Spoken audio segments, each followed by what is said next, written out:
Oke, ketemu lagi dengan saya di Hoki Debit Channel. Jadi hari ini kita akan melanjutkan materi, yaitu membahas tentang dokumen transaksi yang terjadi pada perusahaan jasa salon putri.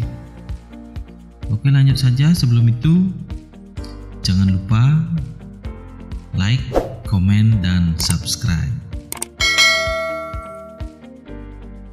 Nah, sebelumnya kita buka dulu aplikasi Mayobnya.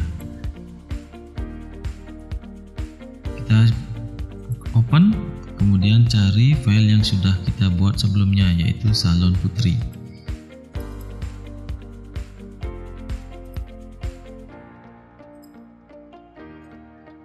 Nah, jadi sekarang kita buka soalnya. Nah, jadi di sini ada beberapa dokumen transaksi yang terjadi pada Salon Putri, dari transaksi sampai dengan bukti memorial. Jadi ada 20 transaksi. Nah, semua itu kita akan input pada aplikasi Mayob. Nah, untuk transaksi yang pertama, kita bahas transaksi yang pertama dulu, yaitu bukti pengeluaran kas. Nah, bukti pengeluaran kas ini untuk apa? Jadi bukti pengeluaran kas ini ditujukan untuk pembayaran gaji karyawan pada bulan November 2020 sebesar 7.500.000. Jadi pada aplikasi Mayob kita menuju ke banking. Jadi pada menu banking itu untuk mencatat semua transaksi selain penjualan dan pembelian secara kredit. Nah, yang pertama kita pilih banking, kemudian karena kita mengeluarkan uang, jadi kita pilih spend money. Nah, jadi ini adalah tampilan untuk spend money. Nah, jadi diingat, setiap transaksi yang dilakukan pada banking itu hilangkan tanda centang pada tax inklusif. Kemudian yang pertama kalian harus cek di sini apakah sudah cash in bank. Langkah selanjutnya adalah mengisi bagian check number. Jadi check number ini diisi dengan nomor transaksinya, yaitu BKK 12.1. Kemudian tanggalnya kita isi 1 Desember 2020. Dan jumlah uang yang dikeluarkan sebesar 7.500.000. Memonya kalian bisa isi, bisa tidak. Untuk sekarang kita isi dengan pembayaran gaji karyawan bulan November.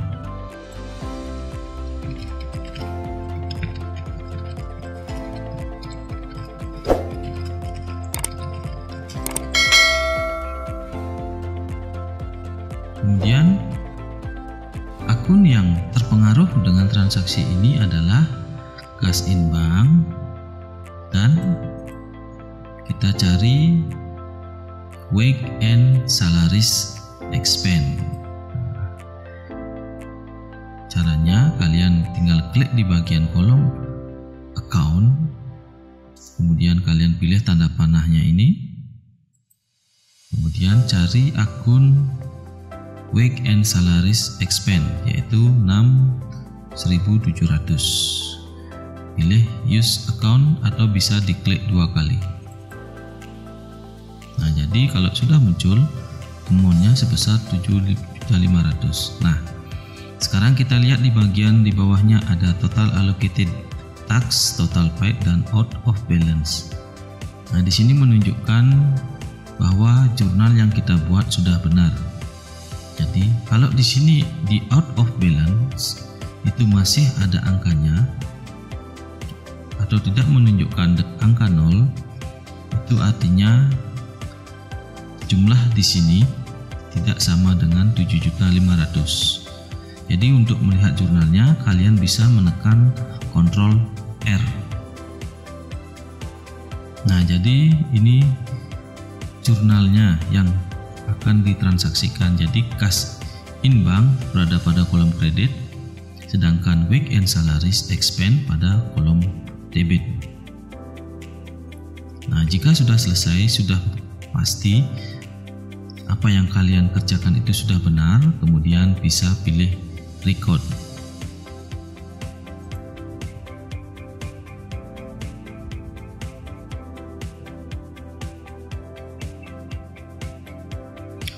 Nah, itu sudah selesai pada dokumen transaksi 1. Sekarang kita lanjut ke dokumen transaksi 2. Kita analisis dulu transaksinya, itu transaksi apa. Nah, dokumen transaksi 2 ini menunjukkan transaksi kas kecil. Jadi, kita masukkan kas kecil di kolom banking. Kalian pilih spend money. Nah, kita cek dulu kas kecil. Kas kecil ini ada dua sistem, yaitu sistem dana tetap dan sistem fluktuatif atau tidak tetap. Jadi, kalau sistem dana tetap itu setiap kali ada transaksi itu hanya di jurnal sekali pada akhir transaksi. Sedangkan kas kecil dengan sistem dana fluktuatif itu dibuat setiap ada transaksi. Kita cek dulu di atas di bagian informasi perusahaan. Nah, kita cek di sini menggunakan sistem kas kecil dana tetap apa fluktuatif. Nah, di sini di pengeluaran kas pada butir B. Jadi untuk pengeluaran kas sebesar 1 juta atau kurang dibayar dengan dana kas kecil, dan sistem pencatatannya menggunakan sistem dana tidak tetap atau fluktuasi. Nah, jadi transaksi yang kedua itu menggunakan sistem dana tidak tetap. Jadi kita bisa langsung input atau entry pada Mayo. Caranya sama, kita pilih banking, kemudian pilih spend money. Setelah muncul kolom baru, kita isikan kas kecil. Nah, untuk kas kecil berbeda, jadi ada transaksi kas kecil di sini kalian bisa rubah. Kas in bank yang ada di atas kalian bisa rubah menjadi petty cash. Nah, kita lihat petty cash tidak ada di select from list. Jadi kalian menuju ke account, kemudian account list. Nah, kita cari petty cash dulu. Petty cash kalian rubah tipenya menjadi bank agar di setiap transaksi pengeluaran dan penerimaan kas itu bisa muncul. Caranya kalian bisa pilih tanda panah yang warna putih atau kalian klik 2 kali pada petty cash ini. Kita ubah account tipenya menjadi bank. Setelah itu oke. Kemudian di close. Nah, kembali lagi ke kolom spend money. Jadi kita rubah kas in bank ini menjadi petty cash. Nah, setelah berubah, kemudian menuju ke check number sama. Kita lihat di sini nomornya V121. Kemudian tanggalnya kita rubah menjadi 2 Desember 2020. Kemudian jumlah amount-nya itu sebesar 750.000. Memonya kalian isi dengan pembuatan brosur iklan. Atau bisa disingkat dengan pembuatan brosur. Kemudian akun yang kedua yang terpengaruh pada transaksi ini kalian bisa isi dengan advertising expense atau beban iklan. Kita pilih akunnya, kemudian kalian record.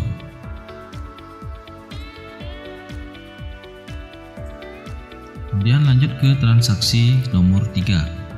Nah, transaksi nomor 3 di sini adalah Kita analisis dulu, yaitu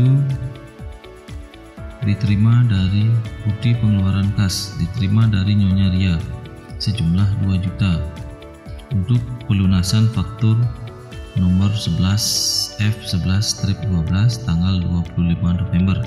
Jadi di sini ini adalah bukti penerimaan piutang.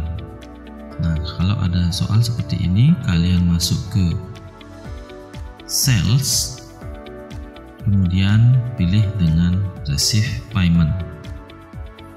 Ini untuk mencatat transaksi pelunasan piutang. Kemudian, nah sekarang muncul kolom baru, yaitu receive payment. Kita isi yang pertama, customernya siapa. Customer di sini adalah Nyonya Ria. Nah, kemudian kita pilih Nyonya Ria. Kemudian ID-nya kalian isi dengan BKM 12-1. Kemudian tanggalnya 3 Desember 2020. Kemudian isi amount receive-nya, berapa jumlah uang yang kita terima, yaitu sebesar 2 juta. Setelah itu kita cek di bawah di invoice-nya. Nah, di sini ada kodenya F11-12. Nah, kemudian setelah itu kalian klik di sini. Dari amount receive, kalian jangan dulu mengklik apa-apa. Setelah itu arahkan kursor ke amount upline. Kalian klik di sini sehingga muncul angka 2 juta. Setelah itu tekan enter. Nah, sehingga pada bagian bawah out of balance-nya adalah 0.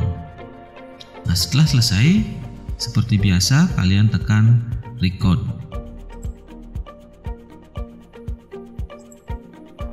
Kemudian dokumen transaksi nomor 4 itu kembali voucher kas kecil.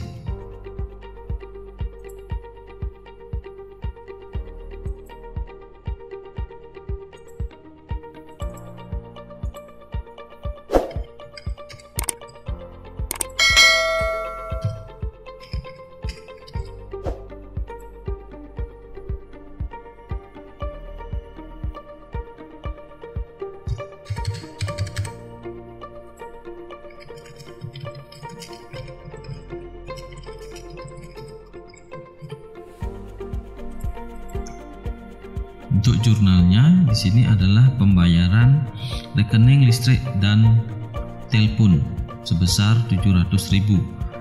Jadi kalian gunakan water, electricity dan telepon expense. Kemudian pilih record.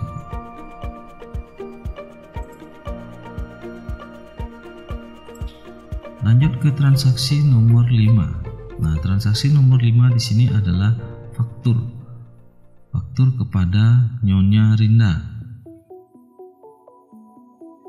biaya jasa rias pengantin. Nah, untuk transaksi dokumen transaksi nomor 5, kita pilih banking, receive money. Kemudian kita isi ID-nya dulu dengan F12-1, kemudian tanggalnya adalah tanggal 6 Desember. Kemudian amount receipt-nya berapa. Kemudian memo-nya isi dengan biaya jasa rias pengantin.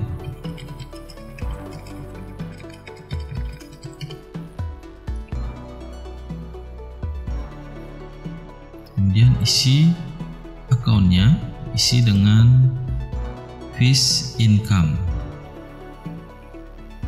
Jadi fees income ini adalah pendapatan jasa. Nah, untuk mengeceknya kalian bisa cek jurnalnya dengan cara menekan Ctrl R. Jadi jurnalnya adalah kas di debit dan fees pendapatan di kredit atau fees income. Kalau sudah, kita pilih record, kemudian cancel.